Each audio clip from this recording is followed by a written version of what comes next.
A Lituania, Letonia y Estonia se las conoce genéricamente como las repúblicas bálticas. A pesar de tratarse de países independientes y soberanos, esa denominación sugiere que han compartido una buena parte de su devenir. Sin embargo, más allá de las evidentes similitudes, existen notorias diferencias cuyo descubrimiento constituye uno de los alicientes de viajar a esta zona de la Europa nororiental. Las tres repúblicas han inaugurado juntas un nuevo y prometedor capítulo de su historia al incorporarse a la Unión Europea, algo que el visitante va a percibir en el ambiente al encontrarse con gentes emprendedoras y receptivas. Como países poco o mal conocidos, tienen mucho que ofrecer y desvelar, y dado el enorme potencial de sus atractivos turísticos, se están convirtiendo sin duda en el destino de moda.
El casco antiguo de Vilnius, la capital de Lituania, ha sido declarado Patrimonio de la Humanidad por la UNESCO. Al pasear por sus calles, casi siempre con una ligera pendiente, encontramos una urbe pulcra y elegante que ha sabido preservar lo mejor de su herencia.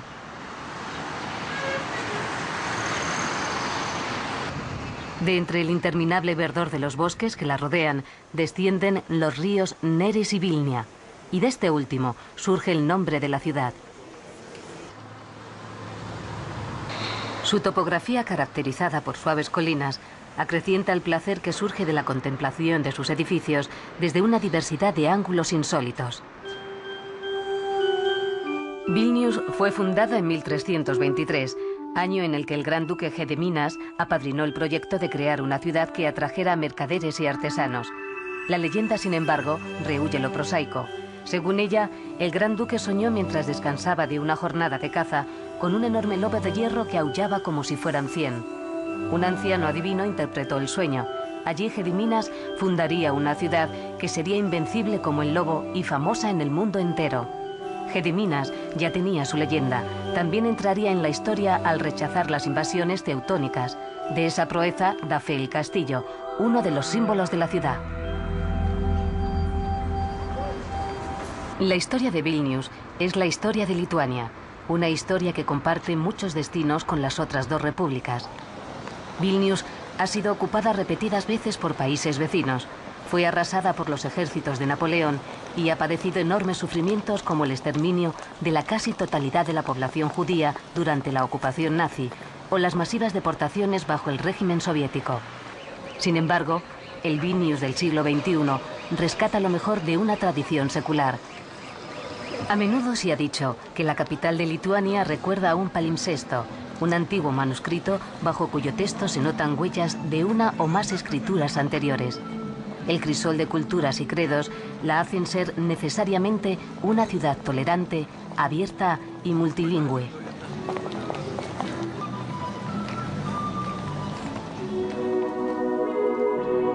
Al pasear por Vilnius, llama la atención toparse con innumerables iglesias de distintas confesiones y estilos arquitectónicos. En palabras de un obispo de Vilnius, sus iglesias nos hablan de la eternidad, lejos de intimidar, estimulan la fe.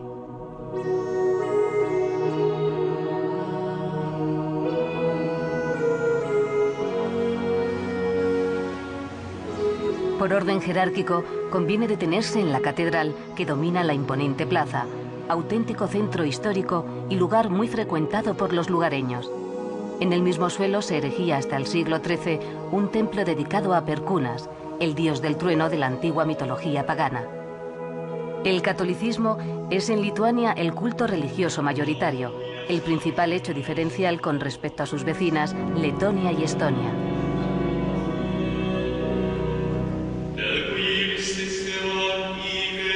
En las otras dos repúblicas no encontraríamos una iglesia como la de San Pedro y San Pablo, uno de los ejemplos más espectaculares del barroco lituano, un barroco tardío y por eso mismo más perfeccionado. Más de 2000 esculturas viven en el interior de una de las iglesias mejor preservadas. El blanco del estuco refulge a lo largo y ancho de sus 3 naves. La manifestación más genuina y popular de la fe católica se puede observar a plena luz del día bajo el arco que forma uno de los lugares más carismáticos de Vilnius, la Puerta de la Aurora, la única puerta que aún se conserva de la antigua muralla. Encima del arco se divisa la Virgen de la Aurora, otro de los símbolos de Vilnius. Por unas escaleras contiguas se accede a la pequeña capilla. Allí, una pintura de principios del siglo XVII representa a la Madre Misericordiosa de la Puerta de la Aurora, a la que se le atribuyen poderes milagrosos. La imagen es habitualmente visitada por peregrinos, que en muchos casos llegan desde procedencias remotas. Bajando por la pendiente que hay frente a la Puerta de la Aurora, recorremos la calle Pilies, que significa la calle del castillo, la vía más antigua y mejor armada de la ciudad. En ella se agolpan terrazas, tiendas y mercadillos. El concepto renacentista de alegría y esplendor que tuvo el pasado de la ciudad refulge en este tramo. Una de sus fachadas pertenece a la Casa de los Signatarios, donde el 16 de febrero de 1918 se firmó el Acta de la Independencia de Lituania. La soberanía alcanzada entonces fue dramáticamente interrumpida en virtud del pacto Molotov-Ribbentrop.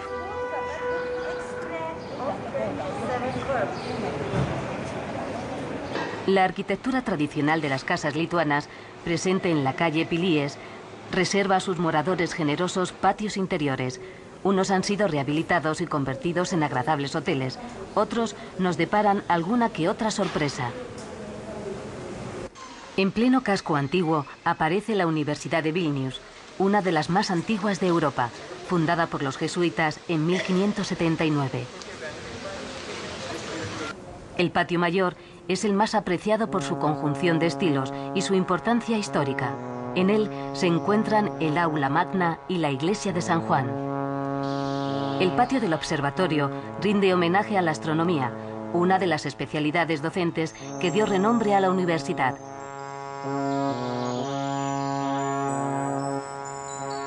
La sala Smuglewicz, llamada así en honor al pintor polaco que fundó la Escuela de Bellas Artes de la universidad y autor de su decoración, es hoy la imponente Biblioteca Pública. Entre los tesoros que custodia se encuentra el primer libro en lengua lituana, el Catecismo, compilado por Martynas Mažvydas, que vio la luz en 1547. Se nos ocurrió que precisamente la universidad sería el lugar ideal para que un experto, el profesor de filología Bonifacas Estuncia, nos hable de la lengua vernácula, una lengua que ha preservado, sin apenas cambios, su antiguo sistema de sonidos. El lituano pertenece al grupo báltico de las lenguas indoeuropeas y está emparentado con el sánscrito. Es el idioma más arcaico de Europa de los que aún están vivos. Estuvo en riesgo de desaparecer en los tiempos de la ocupación de la Rusia zarista primero y de la Unión Soviética después, al estar prohibido hablarlo y usarlo en público.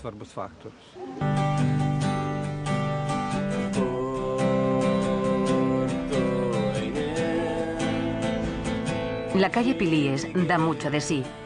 Basta asomarse a otro de sus patios y escuchar una conocida balada que invoca al sol como fuente de vida.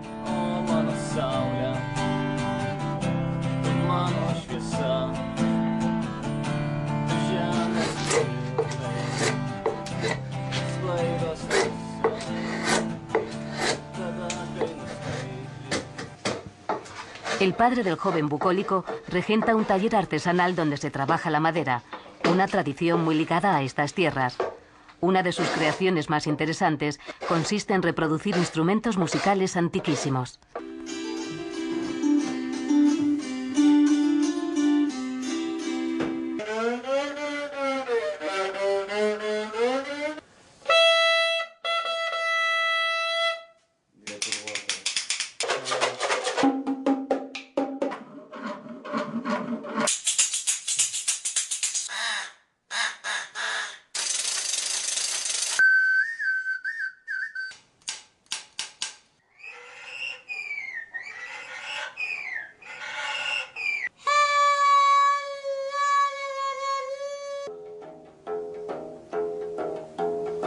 Jonas Bugailiskis quiere también preservar otra tradición que está muy presente en Lituania, las esculturas del Cristo preocupado.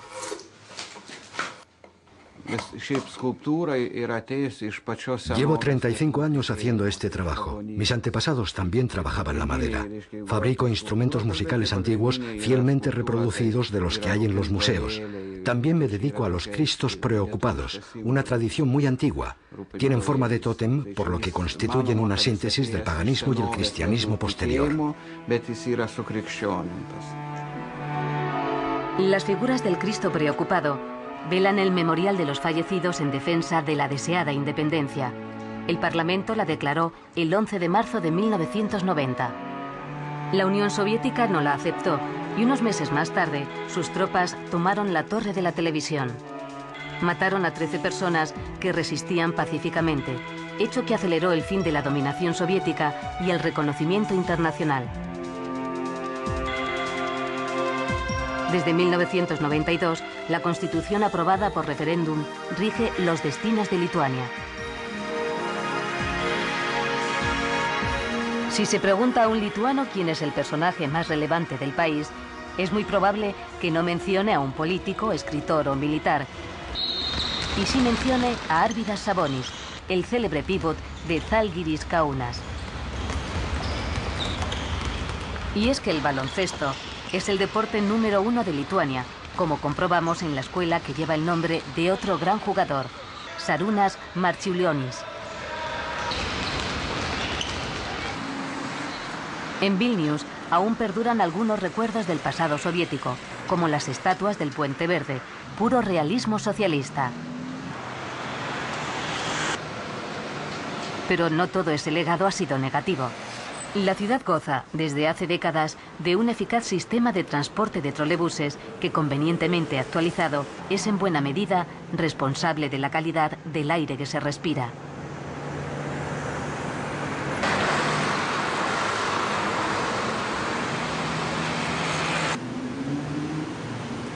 Užupis, uno de los distritos más antiguos, situado a la orilla derecha del río Vilnia, pasó del más absoluto abandono de la etapa anterior a constituirse en el corazón actual de la vida bohemia. Los jóvenes artistas que lo frecuentan llegaron a proclamarlo simbólicamente como república, siendo su presidente el cineasta Romas Lileikis y sus estatutos el humanismo y la libertad de espíritu.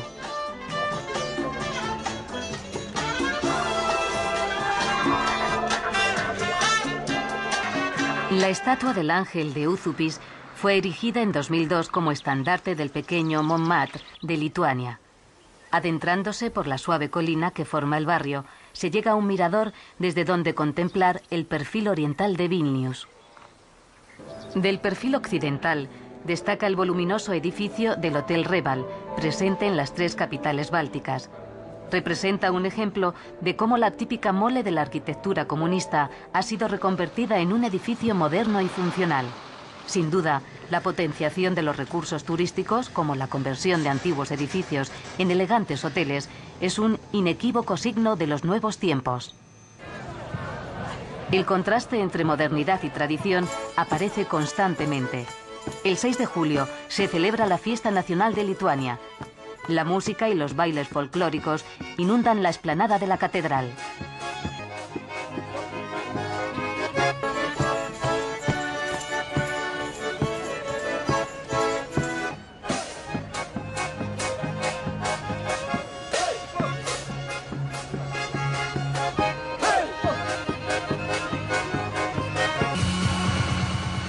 El viajero trasnochador quizá necesite un cambio de aires y decida mezclarse con las sordas modernas, y aunque sabe que todas las discotecas del mundo son iguales, se sumerge en la noche de Vilnius a la búsqueda de notas autóctonas.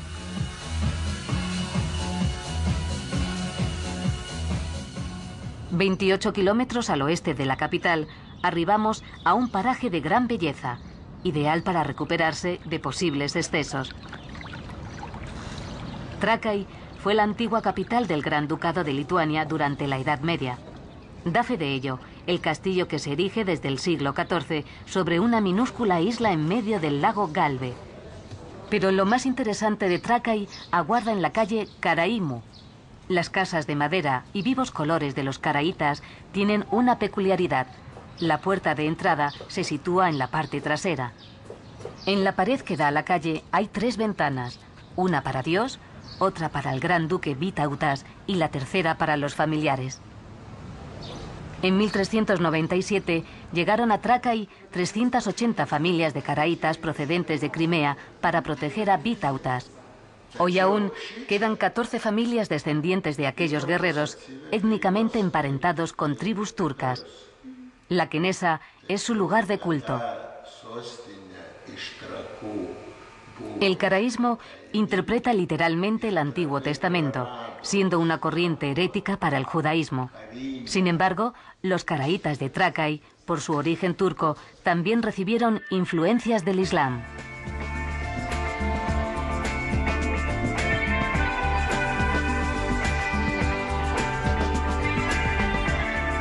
A unos kilómetros de Šiauliai y sobre una modesta elevación del terreno, más de 50.000 cruces componen un paisaje sobrecogedor, testigo en el pasado de la fe católica, como medio aglutinador y manifestación de repudio frente al invasor. La afamada Colina de las Cruces surgió en honor de los muertos por la rebelión de 1831 contra las autoridades zaristas. Después, en tiempos de la ocupación soviética, se retiraron varias veces las cruces, pero cada noche acudían los lituanos para reponerlas. Hoy en día las hay de todos los tamaños y de los más insólitos materiales.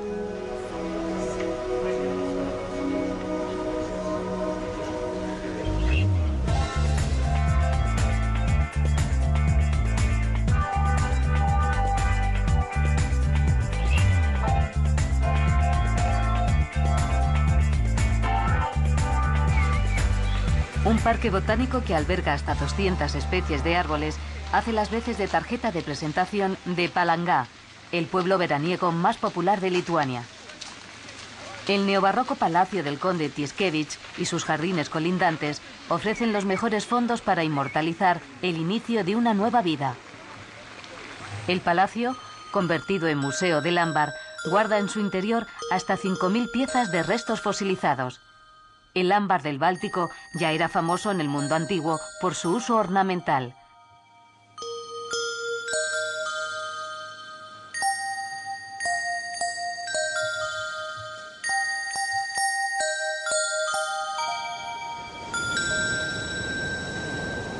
Los centros vacacionales a orillas del Báltico ofrecen relax y contacto con la naturaleza. De hecho, los balnearios, la brisa marina y el aire fresco de los bosques de coníferas aparecen como el principal reclamo.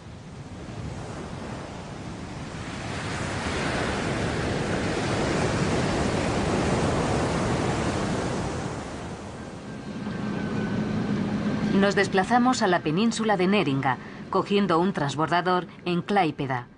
El alargado brazo de tierra nos adentra en uno de los lugares más selectos y tranquilos del país. La primera parada nos brinda la oportunidad de contemplar una reserva de cormoranes. Habitan árboles desnudos debido a que la acidez de sus excrementos matan la corteza.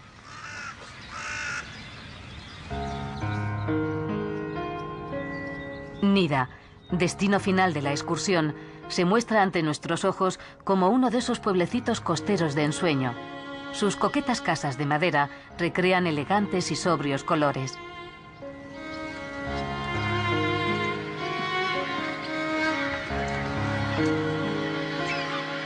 Una de las definitivas pruebas de que el estrés se abandona a las puertas de Nida la encontramos sobre una colina de las afueras. La residencia de verano de Thomas Mann, hoy convertida en un pequeño museo en recuerdo de su antiguo propietario. El autor de La montaña mágica o La muerte en Venecia se entregó al duro oficio de escribir en estos bellos parajes. Llama la atención ver en los alrededores de Nida imponentes dunas, extensas áreas de arena empujada por el viento que aparecieron hace 3 siglos. Desde el aire se nos revela la península de Neringa, una espada de tierra procedente de Kaliningrado, el territorio de Rusia que ha quedado encerrado entre Polonia y Lituania. Hay muy pocos lugares en Europa, como en las repúblicas bálticas, con centenares de kilómetros de playas intactas y libres de masas y edificaciones. Observamos asimismo que no hay montañas en esta parte de Europa.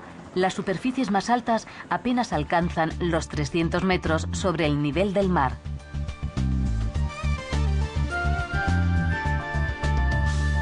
Desde el campanario de la Iglesia de la Trinidad, construida por una congregación alemana en el siglo XVIII, se divisa la ciudad de Liepāja, que alberga el segundo puerto más importante de Letonia. Dentro de la iglesia se hace evidente que hemos dejado el catolicismo atrás. El palco a la derecha del altar es un rasgo del luteranismo. Allí escuchaban misa los nobles que no se mezclaban con el vulgo. Creían estar un poco más cerca de Dios. En esta entrañable y nada ostentosa iglesia se halla uno de los mayores orgullos del país, el órgano no reconstruido más grande del mundo, con 131 registros.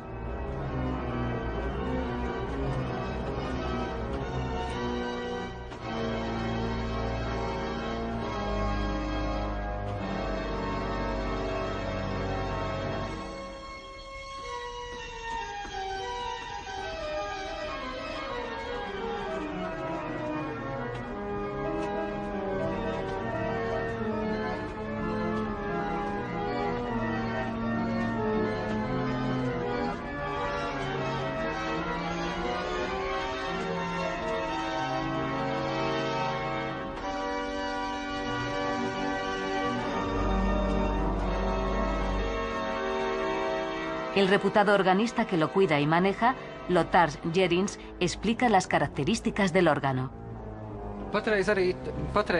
Desde 1885 este es el órgano más grande del mundo que no ha sido reconstruido. Se tardó 130 años en hacerlo y tiene unos 7.800 tubos, bastantes más de los que se ven en la fachada. Sus peculiares registros alcanzan una amplia gama de bajos. Puede reproducir cualquier tipo de música y es un órgano muy conocido en toda Europa. Además, aquí se celebran habitualmente conciertos y festivales de órgano.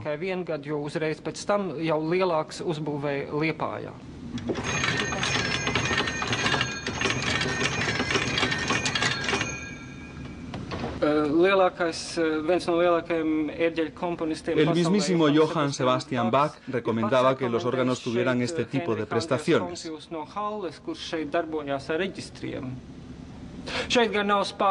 El órgano no tiene el sonido específico de la trompeta española, pero sí el de la trompeta en general.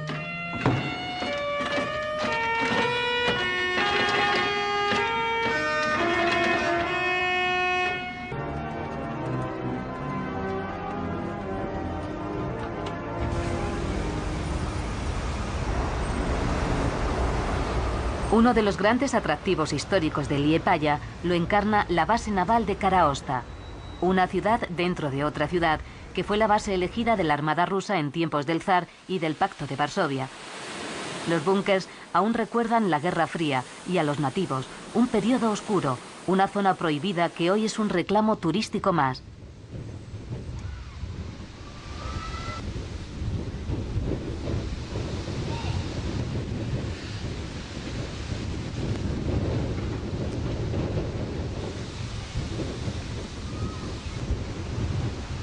Una parte de la población rusa que vivía en la base se marchó tras el desmoronamiento de la Unión Soviética.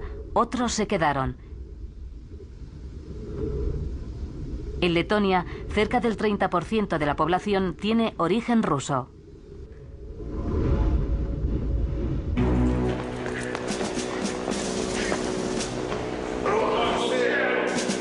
La prisión de Kara-Osta ha funcionado cerca de 100 años y tiene tras de sí una larga y siniestra historia de tropelías cometidas por los nazis y el KGB. Una insólita idea ha hecho que la prisión se convierta en escenario real de un montaje teatral en el que los turistas hacen el papel de prisioneros. La función se titula Detrás de las rejas y los actores alternan su actuación con explicaciones de los métodos represivos y depurativos utilizados en ese mismo lugar. Nuestros anfitriones nos contaron dos datos curiosos. Liepāja es la cuna de los grupos de rock del país y de la lencería femenina. En un ambiente más relajado, en un conocido café de la noche de Liepāja, oímos la balada de la ciudad, un himno local dedicado a la ciudad del viento.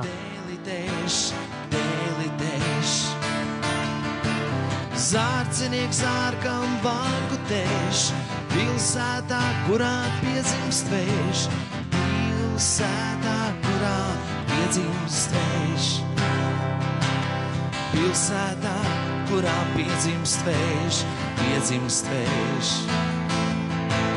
Laiminieks laimai dēlitēš, dēlitēš.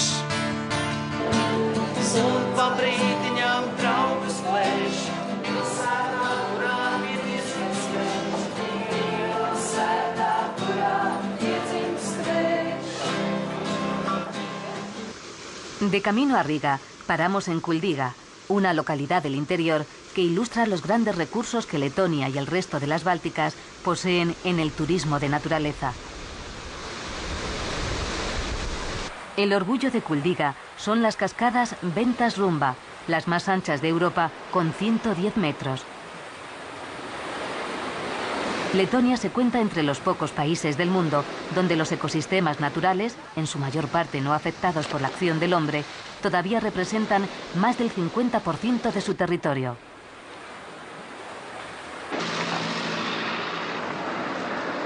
Kuldiga apenas ha sufrido transformaciones en los últimos 150 años. Llegamos a Riga, la ciudad más poblada de las repúblicas bálticas a orillas del río Daugava. La capital de Letonia siempre fue un tradicional puente entre Europa occidental y Rusia. La ruta de los vikingos a los griegos, citada en las crónicas de la antigüedad, cruzaba Letonia desde Escandinavia y siguiendo el curso del río llegaba hasta Rusia y el Imperio Bizantino. La escultura del 800 aniversario de la ciudad nos recuerda que fue fundada en 1201 por caballeros germanos y 81 años después ingresó en la Liga Hanseática, la asociación comercial de las ciudades del norte de Alemania. El monumento a la libertad es el símbolo de la independencia nacional y un lugar muy conocido incluso para citarse. Se construyó en 1931 con donaciones populares para honrar a quienes fundaron la nación y lucharon por ella. Fue precisamente a partir de la primera independencia y del Tratado de Paz subsiguiente, durante los años 20 y 30, cuando Riga conoció una prosperidad sin precedentes. Entonces se la conocía como la Pequeña París.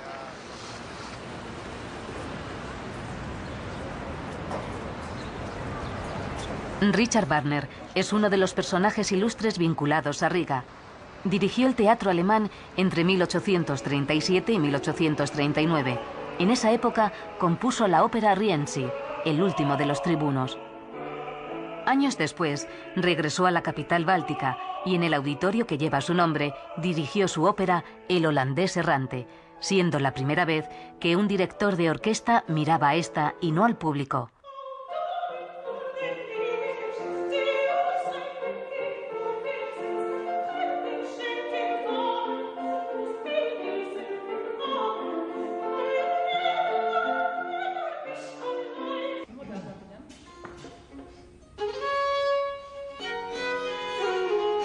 Hoy en día, el auditorio de Richard Wagner sigue siendo uno de los puntales de la vida musical de Riga.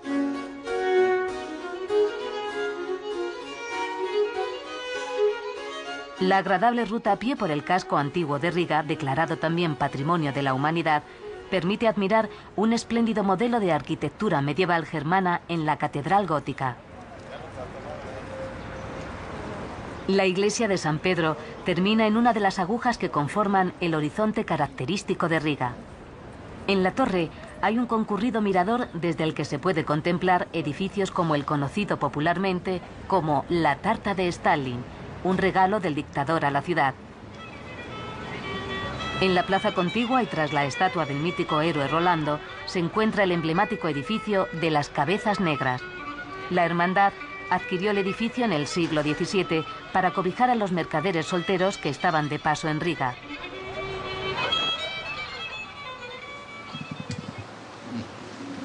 San Mauricio, uno de sus patronos, estaba representado por la cabeza de un hombre de color.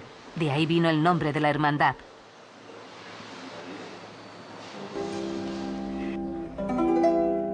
La intensa ruta musical que ofrecen las repúblicas bálticas se enriquece con un sonido autóctono que procede de la Puerta Sueca, construida a finales del siglo XVIII para conmemorar la entrada de las tropas escandinavas.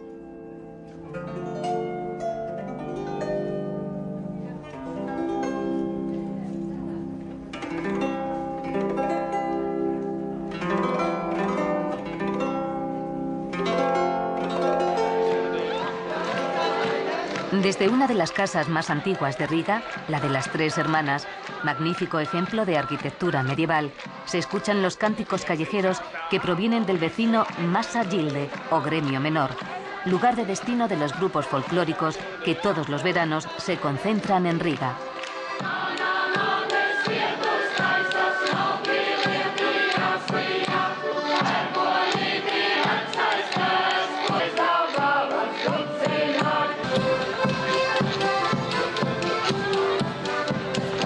El etnógrafo Christian Barons llegó a recopilar a principios del siglo XX más de 200.000 dainas. Las dainas son canciones populares cortas de temas sencillos: la naturaleza, la familia, la vida cotidiana. También nuestra documentación decía que todos los letones se saben de memoria algunas dainas, pues han sido transmitidas oralmente de generación en generación. Así que decidimos comprobar si esto era verdad. Aia žužu lača bērni, aia žužu, pekainami kaiņami žužu. Lecu, lecu dārziņai, lūdzu baltas rozes. Lecu, lecu dārziņai, lūdzu baltas rozes. Kur tu teci, gailīt man, no rītīņā grūmā, no rītīņā grūmā. Heja tavam bratam, heja tavai mīlestībai, heja tavā priekšā dejošos. Kas tecēja manis dēļ lielu ceļa gabaliņu, kas tecēja manis dēļ lielu ceļa gabaliņu. Bādu manu lielu bēdu, es par bēdu nebēdāju, bādu manu lielu bēdu, es par bēdu nebēdāju. Ram tēra dridrīd, ram tērīd, ralala, ram tēra dridrīd, ram tērīd, ralala. La tradición también se puede rastrear en la pintura letona, que, como se puede apreciar en el Museo de Arte de Riga, prima el naturalismo, los paisajes y las figuras. Mientras Vilhelm Purvitis trabajó la paisajística, Janis Rosenthals destacó en la pintura costumbrista y en retratos interpretados con profunda emotividad. Curiosamente, Rosenthals vivió en la cercana calle de Alberta. Allí luce en todo su esplendor el Art Nouveau, llamado en Letonia Jugendstil. Alrededor del 40% del centro de Riga está construido en el que a principios del siglo XX se dio en llamar el Nuevo Estilo. Cerca de la mitad de las fachadas de la calle Alberta fueron diseñadas por el arquitecto Mikhail Eisenstein, padre del histórico cineasta Sergei Eisenstein. La sinfonía de cariátides, cenefas y figuras son destellos de una época alegre en la que Riga brilló con una intensidad que poco a poco vuelve a recuperar. En las épocas doradas de Riga, como ahora, corría la cerveza. En muchos locales, la cerveza se hace como antaño, allí mismo, lo que garantiza su frescura y calidad. Y así nos lo corrobora la maestra cervecera. Igual que el vino en España, la cerveza es una tradición y un arte en Letonia. Hay unas 25 plantas que la fabrican y varias de ellas están como aquí en los mismos restaurantes. La fabricación de cerveza tiene sus secretos. Ahora mismo acabamos de sacar una cerveza a partir de una miel específica que tenemos en Letonia. Recorriendo 17 kilómetros desde Riga en dirección al mar, llegamos a Jūrmala, el más atractivo y romántico centro vacacional de Letonia. En letón significa costa del mar. En sus intactas e inimitables casas de madera veraneaba la aristocracia de la Primera República y más tarde los miembros de la nomenclatura en tiempos de la URSS. Su condición de estación termal asocia las vacaciones con la salud y la regeneración.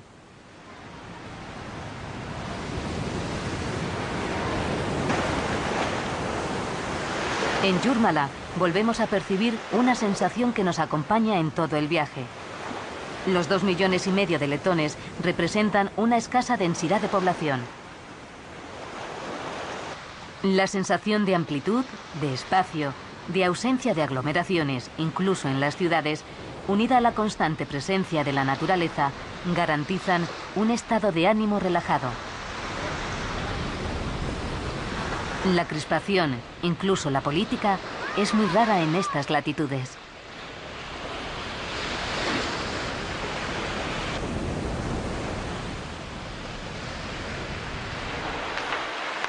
A la vuelta de Jūrmala nos topamos con un centro de deportes. Echando un vistazo y sintiendo además el golpe de frío, averiguamos que aquí en Letonia el deporte nacional no es el fútbol ni el baloncesto, es el hockey sobre hielo.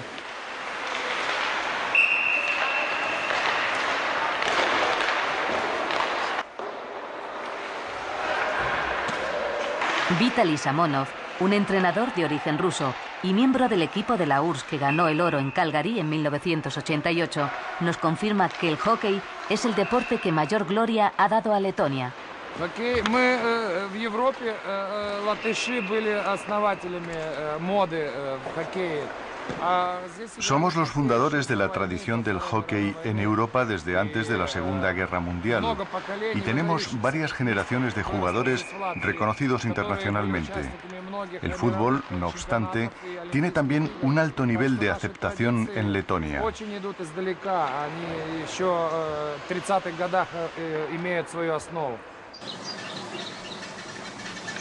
Merece la pena desplazarse 50 kilómetros desde Riga para conocer una histórica zona recreativa puesta de moda por la aristocracia rusa.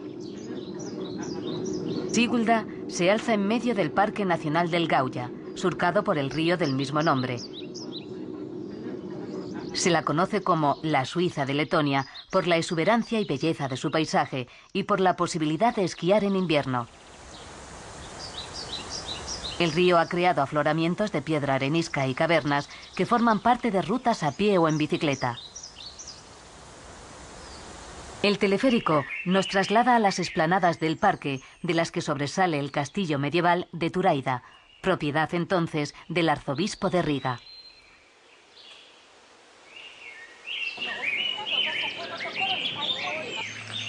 No habría que irse de Letonia sin haber visitado el Palacio de Rundale, el más destacado monumento barroco y rococó del país.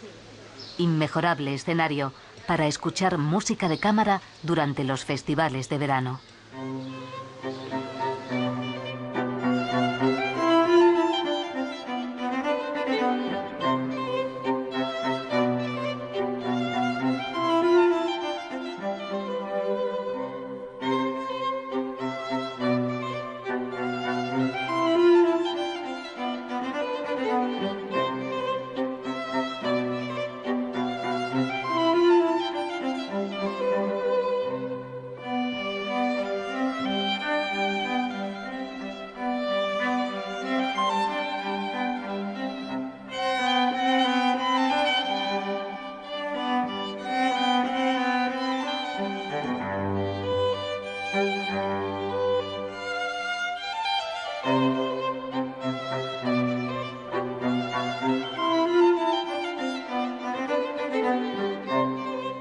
Palacio de Rundale fue construido a partir de 1736 bajo la dirección del renombrado arquitecto de la corte rusa, Francesco Bartolomeo Rastrelli, autor también del Palacio de Invierno de San Petersburgo, el principal edificio del Hermitage.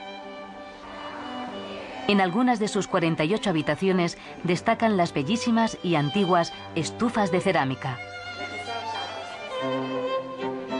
Rundale hacía las funciones de residencia de verano del duque de Curlandia, Ernst Johann Biron.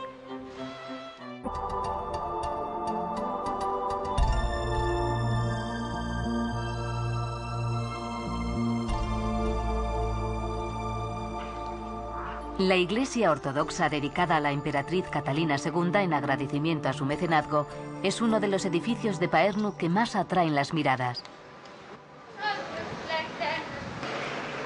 Pärnu es la ciudad balneario por excelencia de Estonia, famosa por sus tratamientos de barro. Como destino vacacional, sus calles exhalan ambiente veraniego. Una descripción que data de 1936 de un ciudadano que pasó por allí unos días calificaba a Pärnu como la estación de la jovialidad. Manifestaba que el brillo de su sol, sus playas, sus refrescantes vientos del oeste, sus senderos con encanto, sus baños termales, su música y la simpatía de sus gentes desterrarán cualquier miedo hacia el mañana de las caras de nuestra perpleja generación, cualesquiera que sean sus necesidades. El buen tiempo nos hace ser testigos de una numerosa peregrinación a sus playas.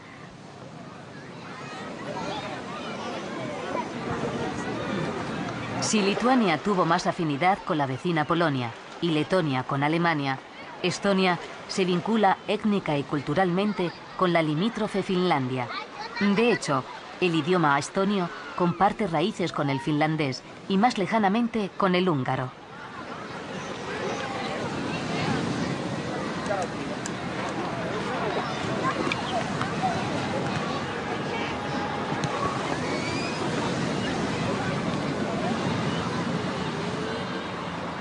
El puerto de Pärnu ofrece una estampa típica. La industria maderera es de las más importantes de Estonia. El 40% del territorio nacional está cubierto por bosques.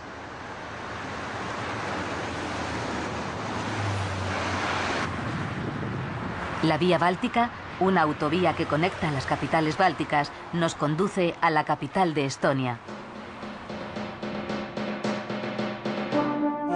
Tallinn puede presumir de poseer uno de los conjuntos medievales más atrayentes y mejor conservados de Europa. El rey danés Valdemar II capturó la ciudad en 1219. Durante los más de 100 años que estuvo bajo dominación danesa, Tallinn tomó su nombre actual y se construyó sobre un promontorio que daba a una extensa bahía, la ciudad alta o Toompea. Dentro de las murallas de Toompea vivían nobles, funcionarios y clérigos, el símbolo del poder. El apasionante paseo por la ciudad vieja comienza con la catedral rusa de Alexander Nevsky. Se dice que el lugar elegido para su emplazamiento desentonaba del entorno y que lo que en realidad se buscaba era reafirmar el poder ruso y contrarrestar la fuerte corriente progermánica que dominaba en el gobierno de entonces.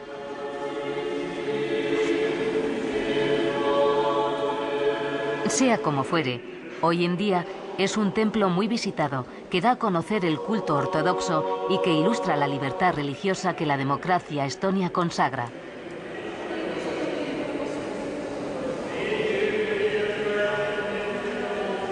El 28% de la población es de origen ruso, lo que tras el ingreso en la Unión Europea ha obligado a las autoridades a acelerar su proceso de integración, como ocurre también en Letonia y Lituania.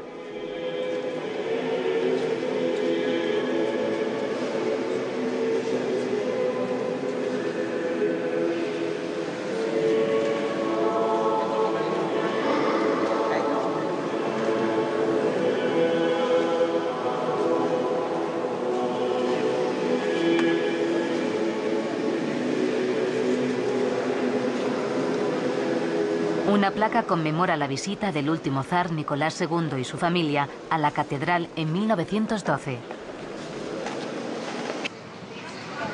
Al otro lado de la animada plaza de Lossi, el castillo de Toompea cobija la sede del Parlamento y otras dependencias gubernamentales. Desde la plaza se inicia un estimulante recorrido a pie que enseguida conduce a la Catedral Luterana.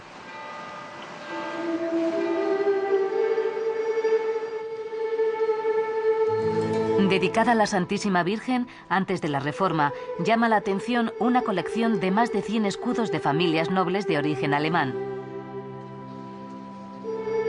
De entre las obras funerarias destaca la tumba de Ferdinand von Tiesenhausen, caballero al que algunas fuentes citan como posible inspirador del príncipe Andrei Bolkonsky, uno de los personajes centrales de la novela de Tolstói, Guerra y Paz. El mirador que corona la parte más elevada de Toompea permite la observación de uno de los iconos de la ciudad, la torre de la iglesia de San Olaf. También a los pies de la antigua fortificación, el laberíntico sistema de calles ancestrales, muchas de ellas aún con su empedrado. A los pies de la amurallada colina se instalaron mercaderes y artesanos, en lo que se conoce como Ciudad Baja. Durante mucho tiempo, solo existieron 2 vías de acceso entre la ciudad alta y la baja. De esta manera, se controlaba la entrada a Toompea.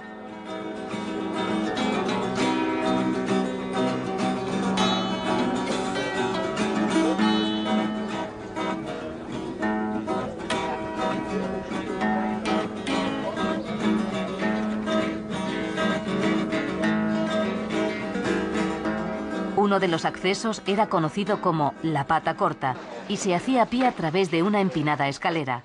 El otro, la pata larga, se transitaba a caballo. En la calle Pic, o calle Mayor, encontramos las antiguas sedes de los gremios artesanales. En Tallinn estaba también representada la cofradía de las cabezas negras. Su fachada renacentista es única en la ciudad. El vecino gremio de San Canuto agrupaba a los artesanos de profesiones más nobles. Justo enfrente, un edificio Art Nouveau con una cabeza que, según dicen, miraba ávidamente a las muchachas que acudían a los bailes del gremio de San Canuto.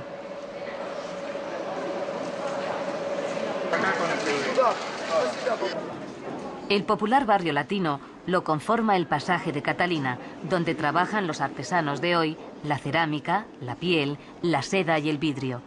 Allí conocimos a Andrei Lobanov, que junto con otros artesanos dirige un taller cuyas iniciativas pasan por recuperar y actualizar la milenaria técnica de los vitrales.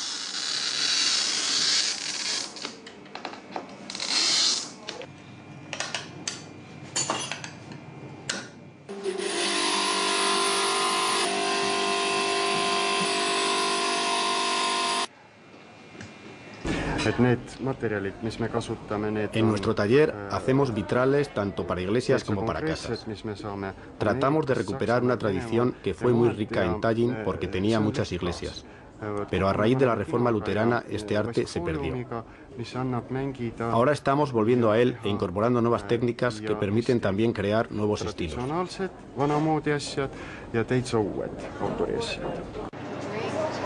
Todas las calles de la ciudad baja conducen a la plaza del ayuntamiento, el auténtico centro neurálgico de Tallinn. Hoy sus terrazas siempre animadas y sus relajados paseantes hacen de ella uno de esos lugares donde uno se puede detener el tiempo que haga falta. El edificio principal de la plaza es el ayuntamiento, que apenas ha cambiado en los últimos 600 años, conservando ese aire de gótico hanseático. En lo alto hace las veces de veleta el viejo Tomás, un personaje entrañable que ha adquirido el rango de símbolo de la ciudad.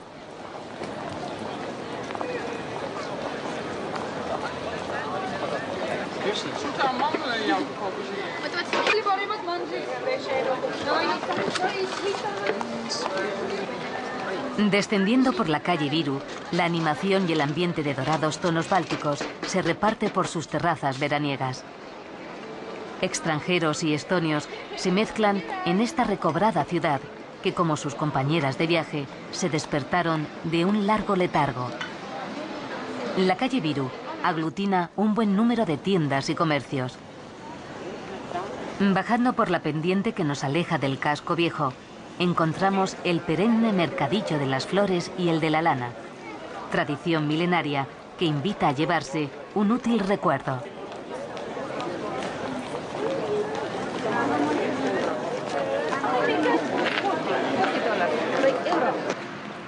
Al igual que las otras capitales bálticas, Tallin, prestando los mejores escenarios de la ciudad medieval, se transforma en verano en un hervidero de actividades donde la música ocupa un lugar preeminente.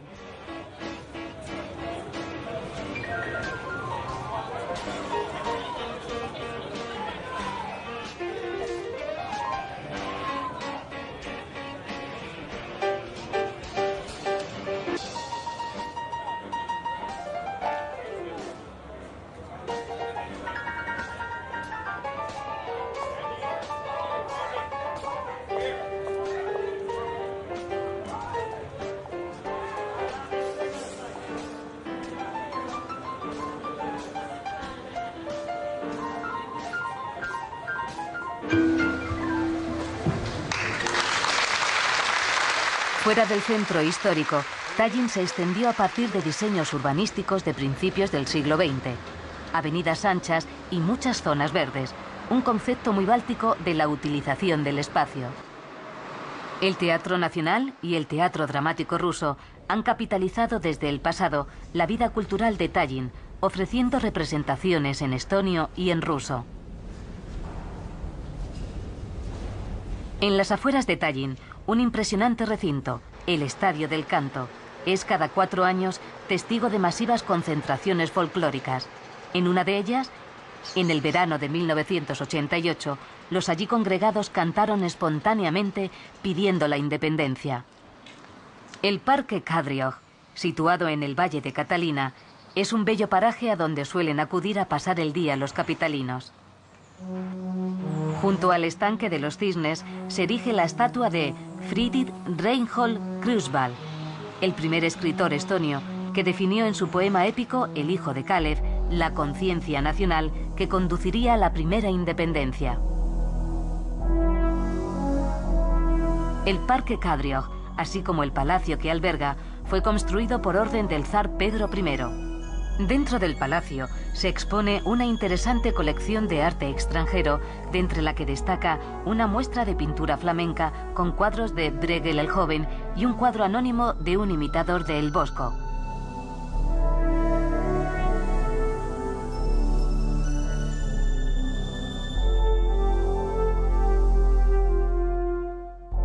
En las salas superiores hay muestras del realismo académico ruso de la segunda mitad del XIX y una bella vista de Tallin, patrimonio de la humanidad.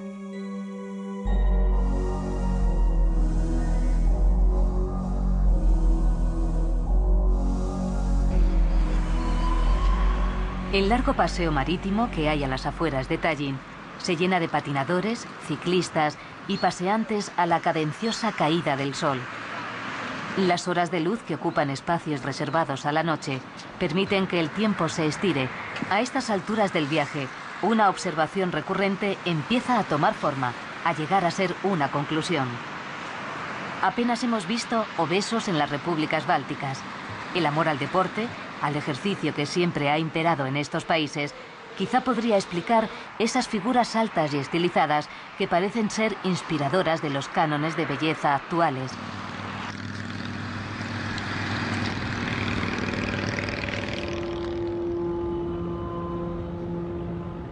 El malecón nos regala una puesta de sol sobre el Báltico mientras vemos llegar el ferry que une Tallin con Helsinki en menos de 2 horas. Atravesando el Parque Nacional de Lagemaa, palabra que quiere decir tierra de bahías, una zona protegida de gran valor medioambiental y extrema belleza, llegamos al pueblo costero y pesquero de Kaesmu, conocido también como Pueblo de los Capitanes. La razón del sobrenombre se explica por la cantidad de capitanes de barco que ha dado el lugar. Kaesmu también era conocido en puertos de todo el mundo por los barcos de vela que se construían aquí.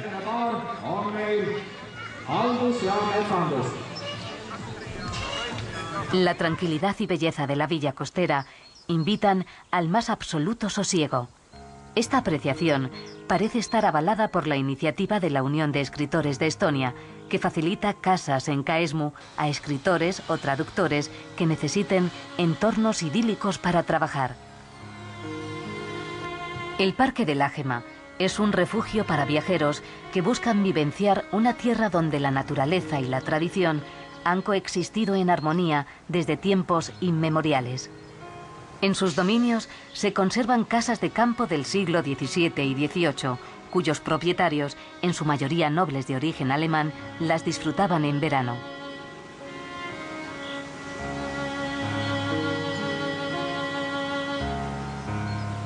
Las haciendas de Sagadi y de Palmse han sido preservadas de la corrosión y el olvido. La primera presta sus instalaciones para una escuela de verano y la segunda es una casa-museo en la que encontramos algo inesperado. Una caja de música construida en San Petersburgo en el siglo XIX.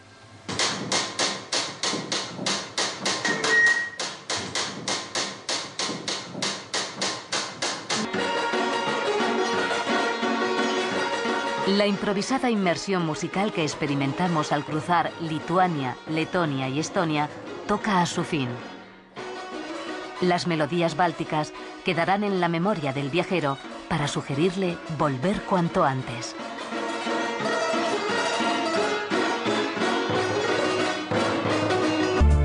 Que hay frente a la Puerta de la Aurora, recorremos la calle Pilies, que significa la calle del castillo, la vía más antigua y mejor armada de la ciudad. En ella se agolpan terrazas, tiendas y mercadillos. El concepto renacentista de alegría y esplendor que tuvo el pasado de la ciudad refulge en este tramo. Una de sus fachadas pertenece a la Casa de los Signatarios, donde el 16 de febrero de 1918 se firmó el Acta de la Independencia de Lituania. La soberanía alcanzada entonces fue dramáticamente interrumpida en virtud del pacto Molotov-Ribbentrop.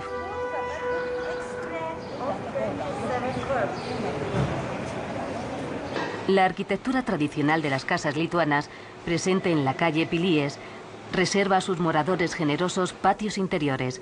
Unos han sido rehabilitados y convertidos en agradables hoteles. Otros nos deparan alguna que otra sorpresa. En pleno casco antiguo aparece la Universidad de Vilnius, una de las más antiguas de Europa, fundada por los jesuitas en 1579. El patio mayor es el más apreciado por su conjunción de estilos y su importancia histórica. En él se encuentran el aula magna y la iglesia de San Juan. El patio del observatorio rinde homenaje a la astronomía, una de las especialidades docentes que dio renombre a la universidad.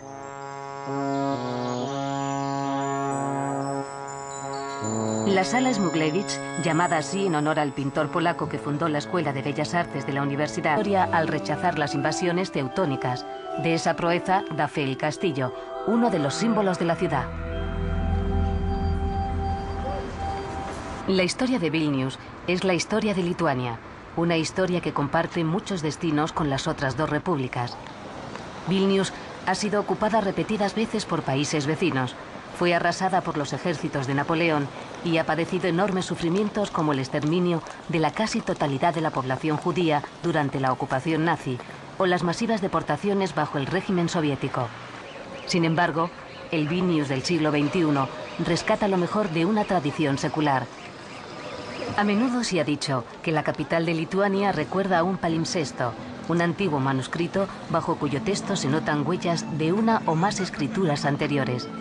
El crisol de culturas y credos la hacen ser necesariamente una ciudad tolerante, abierta y multilingüe.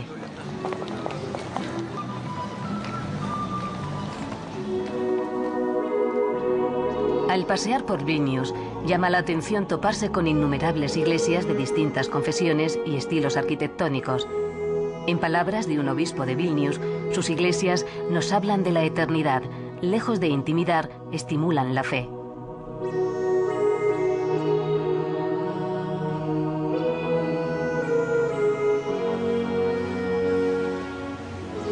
Por orden jerárquico, conviene detenerse en la catedral que domina la imponente plaza, auténtico centro histórico y lugar muy frecuentado por los lugareños. En el mismo suelo se erigía hasta el siglo XIII un templo dedicado a Perkunas, el dios del trueno de la antigua mitología pagana. El catolicismo es en Lituania el culto religioso mayoritario, el principal hecho diferencial con respecto a sus vecinas, Letonia y Estonia.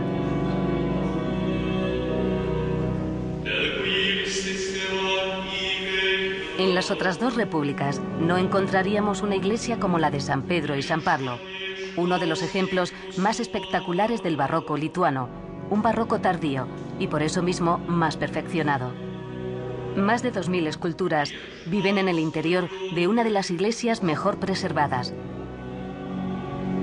El blanco del estuco refulge a lo largo y ancho de sus 3 naves. La manifestación más genuina y popular de la fe católica se puede observar a plena luz del día bajo el arco que forma uno de los lugares más carismáticos de Vilnius, la Puerta de la Aurora, la única puerta que aún se conserva de la antigua muralla. Encima del arco se divisa la Virgen de la Aurora, otro de los símbolos de Vilnius. Por unas escaleras contiguas se accede a la pequeña capilla. Allí, una pintura de principios del siglo XVII representa a la Madre Misericordiosa de la Puerta de la Aurora, a la que se le atribuyen poderes milagrosos. La imagen es habitualmente visitada por peregrinos, que en muchos casos llegan desde procedencias remotas. Bajando por la pendiente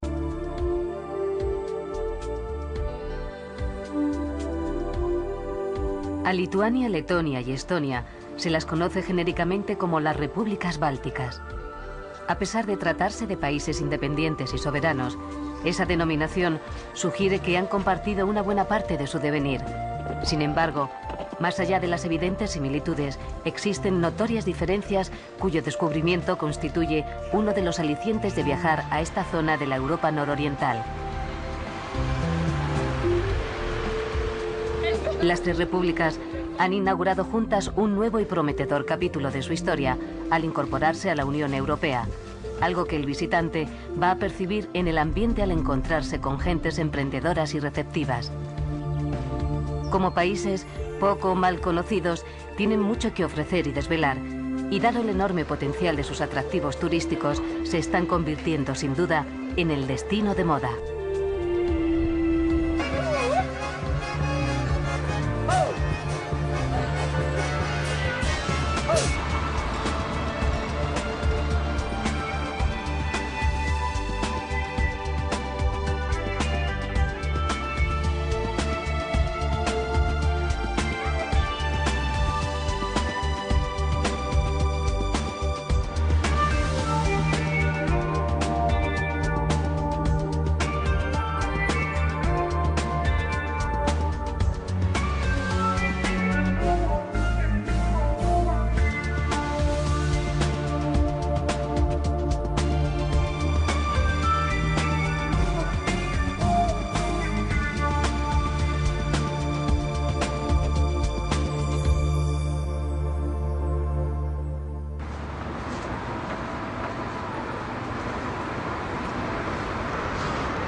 El casco antiguo de Vilnius, la capital de Lituania, ha sido declarado Patrimonio de la Humanidad por la UNESCO.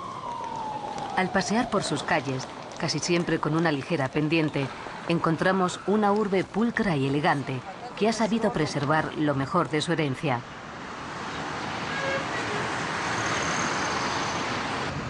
De entre el interminable verdor de los bosques que la rodean, descienden los ríos Neris y Vilnia, y de este último surge el nombre de la ciudad. Su topografía, caracterizada por suaves colinas, acrecienta el placer que surge de la contemplación de sus edificios desde una diversidad de ángulos insólitos. Vilnius fue fundada en 1323, año en el que el gran duque Gediminas apadrinó el proyecto de crear una ciudad que atrajera a mercaderes y artesanos. La leyenda, sin embargo, rehúye lo prosaico. Según ella, el gran duque soñó mientras descansaba de una jornada de caza con un enorme lobo de hierro que aullaba como si fueran 100.